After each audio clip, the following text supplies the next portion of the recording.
빅데이터로 인터넷에서 화제가 되고 있는 이슈를 살펴보는 시간입니다. 이슈 이수다.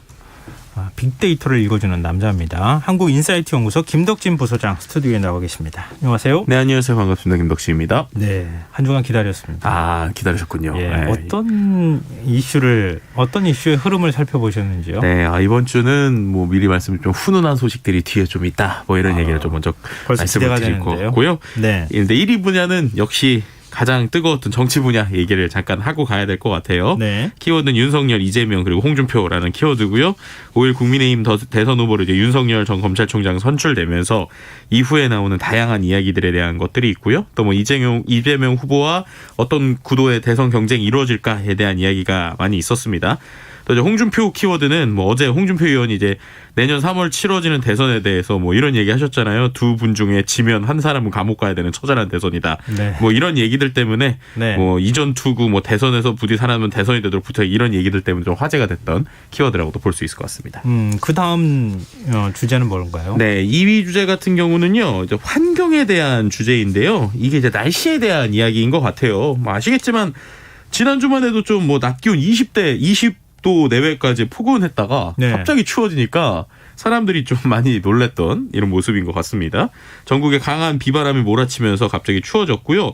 또 오늘부터 이제 이른 겨울 추위가 기승을 부리는데 강원 산간에는 대설특보가 내려진 상황입니다. 그리고 네. 또 어제 같은 경우도 우산을 제대로 들고 가기 어려울 정도로 강한 바람 몰아쳤고요. 뭐 가을인데도 비도 강했고 일부 지역 청둔 번개도 동반돼서 어제 비를 오는 걸 보면서 그래도 며칠 제가 이번에 가을 구경 아예 못할 뻔하다가 저희 아기가 급하게 얘기를 해서 놀이동산을 잠깐 갔다 왔거든요. 네. 정말 잘 갔다 왔다 이런 생각을 가을을 아예 놓쳐버릴 뻔했어요. 네, 그런 지금이 제일 이쁘더라고요. 그러니까요. 네, 비 와가지고 이제 다 떨어져가지고 네. 하여튼 그랬고요. 그 다음에 이제 뭐 기본적으로 이제 추위 속에서 밤사이 이제 강원 산간에는 비가 눈으로 바뀌어서 뭐 대설주의보가 내려질 가능성도 있는 상황인데요. 이제 한라산에는 오늘 이제 첫눈이 내려서 이제 내일까지 1에서 5cm가 쌓이는 첫눈을 보는 상황이라고도 볼 수 있을 것 같습니다.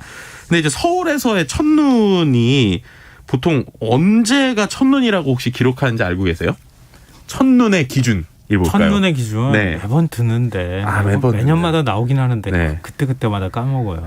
그러니까요. 근데 이게 까먹을 수밖에 없을 것 같아요. 왜냐하면 네. 서울에서의 첫눈의 기준이 종로에서 기상청 직원이 직접 눈으로 눈을 목격해야 첫눈이다 라는 거예요. 우리 옛날에 첫눈 네. 내리면 만나 뭐 이런 거 했잖아요. 네네. 기상청 직원을 잘 사귀어야 될 것 같은데요. 그러니까요. 그래가지고 어쨌든 뭐 지금 이번에도 뭐 오늘 북한산 관악산에 진눈깨비가 온다 뭐 이런 얘기들도 있었는데 아무리 오더라도 종로에서 기상청 직원께서 안 보시면 첫눈이 아니다 라는 얘기. 네, TMI지만 좀 알아놓으시면 좋을 것 같아서 좀 하나 가져왔고요. 그다음에 또 공기 키워드가 또 이번에 같이 나왔어요. 이게 미세먼지라는 키워드인데요. 이제 우리가 한동안 코로나 때 어쨌든 우리의 산업이 전체적으로 끊기긴 했지만 어쨌든 공기는 맑았잖아요. 네. 근데 이게 벌써 위드 코로나 하자마자 미세먼지냐 이런 얘기들이 나올 정도로 5일 이제 서울을 포함한 중서부 지역에서 초미세 농도가 이제 올라가서 종일 탁한 하늘이 이제 진행이 됐었습니다. 이게 이제 왜 그런가에 대해서 좀 이야기가 계속 또 나오는 건데요. 최근에 이제 대기 정체로 초미세먼지 농도가 높아졌고 중국 쪽에서 바람 타고 오면서 오염물질이 유입된 데 따른 것으로 분석이 됐거든요. 그러다 보니까 또 이제 지난주에도 한번 얘기 드린 대로 이른바 이제 시진핑표 탄소 저감이 지금 중국발에서 계속 탄소 중립 다음에 이거 안 된다. 결국 전력 대란이 있으니까 뭐 석탄이라도 떼야 된다. 뭐 이런 얘기들이 있잖아요. 네네. 그런 것 때문에 또 겨울에 우리 미세먼지 피해보는 거 아니냐 이런 얘기들이 SNS에서 좀 같이 있었던 상황입니다. 네. 그때는 또 요소수 대란이 또 와가지고. 그러니까요. 그런데 자, 다음 주제로 넘어가 볼까요? 네, 3위 주제는 경제 분야인데요. 이제 부동산 분야고요. 메인 키워드는 뭐 힐스테이트라는 키워드입니다. 네? 계약 이게 뭐예요? 이게 뭐냐면은 이제 오피스텔 관련 얘기고요.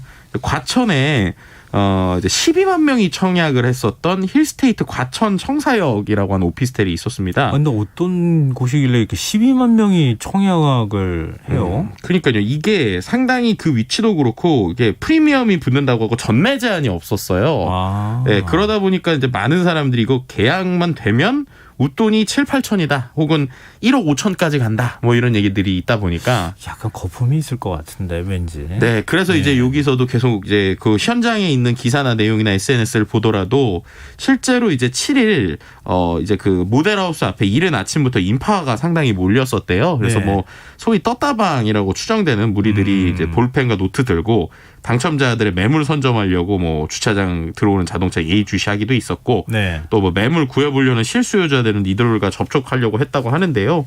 어쨌든 뭐 이른바 이제 중강남이라고 불리는 과천에 오피스텔이 지어지고 또 오피스텔 자체가 보유 주택 수랑 무관하게 당첨 기회를 얻을 수 있고 또 청약 통장을 사용하지 않고 또 100실 미만이라 전매 제한이 없다 보니까 당첨만 되면은 이제 프리미엄 붙일 수 있다라는 것 때문에 이제 한마디로 너도 나도 오피스텔 잡기에서 몰려든 뭐 이런 현상이라고 볼 수 있을 것 일단 같습니다. 당첨만 되면 네.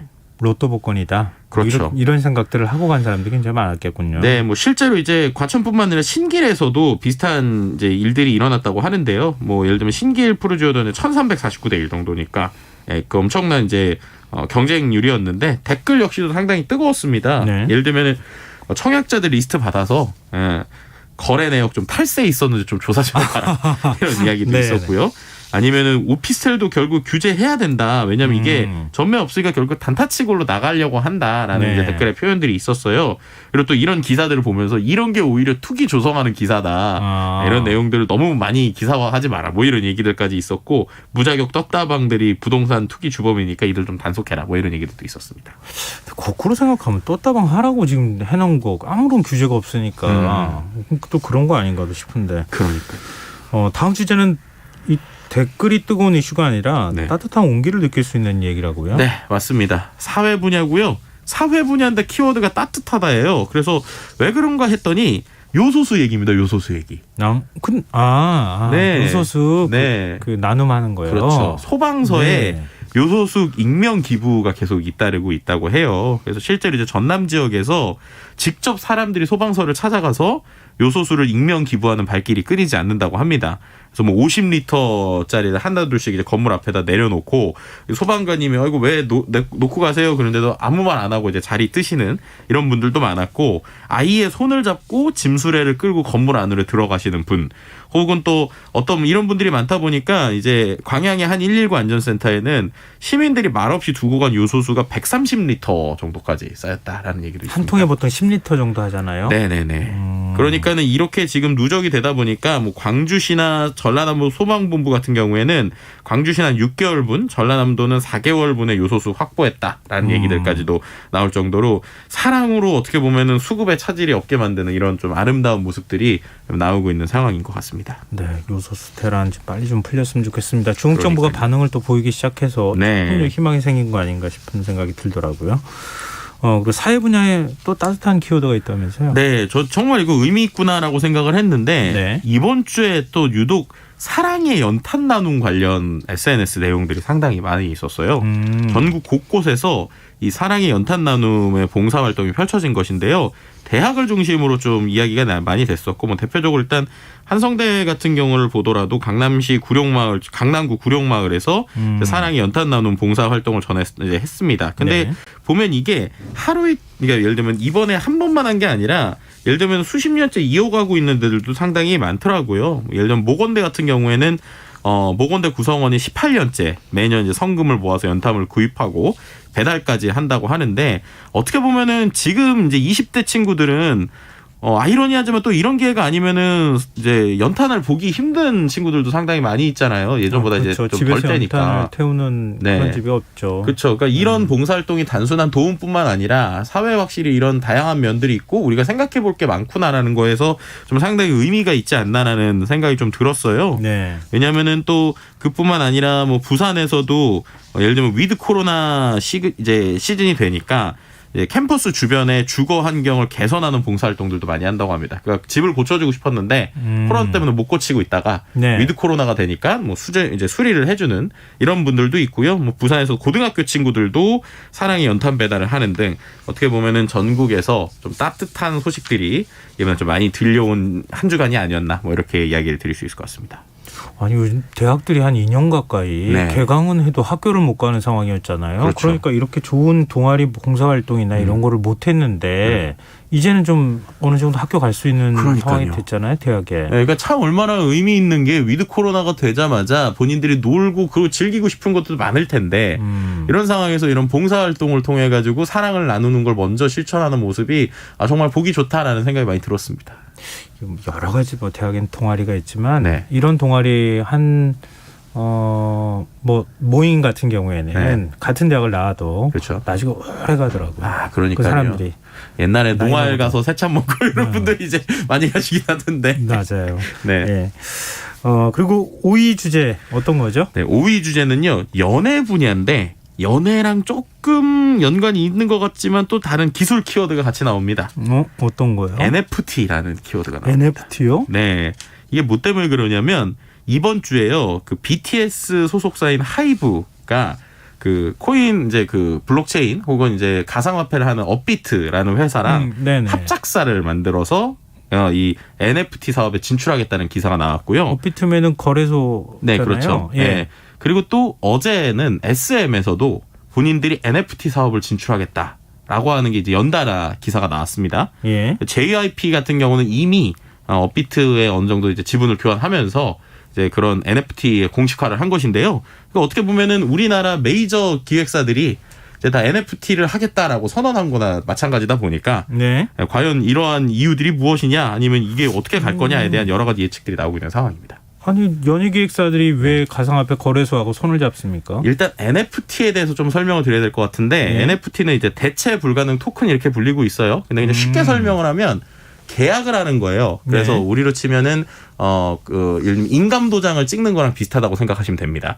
그러니까 디지털에 우리로 네. 치면 디지털 그림 파일은 누구나 복사를 할 수 있잖아요. 예. 예를 들면은 우리가 사진을 이미지로 있으면 누구나 복사를 할 수 있죠. 예. 근데 그 중에 이게 진짜다, 이게 진품이다라고 도장을 땅땅땅 찍는 게 한마디로 쉽게 설명드리면 NFT인 거예요. 복제 불가능하게 만들 수 있다. 네, 그렇죠. 그 복제 불가능이란 개념이 물리적으로 이걸 복제를 못하게 한다는 게 아니라 예. 이거는 똑같은 사진이라도 이게 진품이야라고 도장을 찍는 거거든요.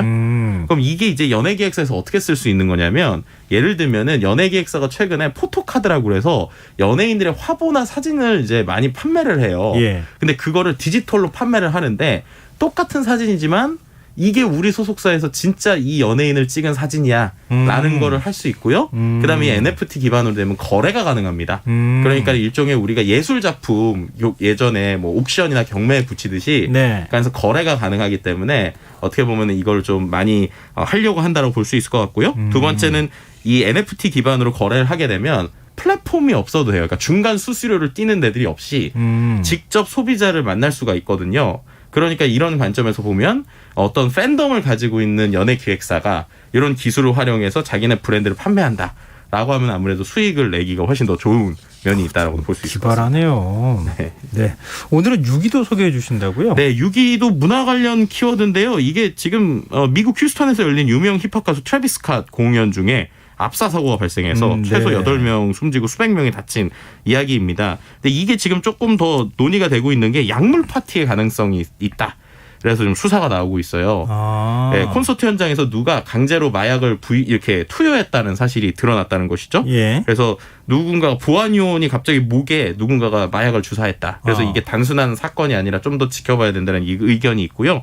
또 한 가지는 트래비스 스캇 자체가 공연을 계속 이어갔다고 그래요. 그래서 $100만 손해배상까지 걸렸다고 하는데 조금 이건 좀 향후 지켜봐야 될 주제인 것 같습니다. 네, 알겠습니다. 오늘 이슈 이수다. 지금까지 한국인사이트 연구소 김덕진 부소장과 함께했습니다. 오늘 말씀 고맙습니다. 네, 감사합니다. KBS 일라디오 김성환의 시사야 1부 순서는 여기서 마무리하겠습니다. 2부에서는 밤참 뉴스와 흔적의 역사가 준비되어 있습니다. 전 11시 전과 2부에 다시 찾아오겠습니다.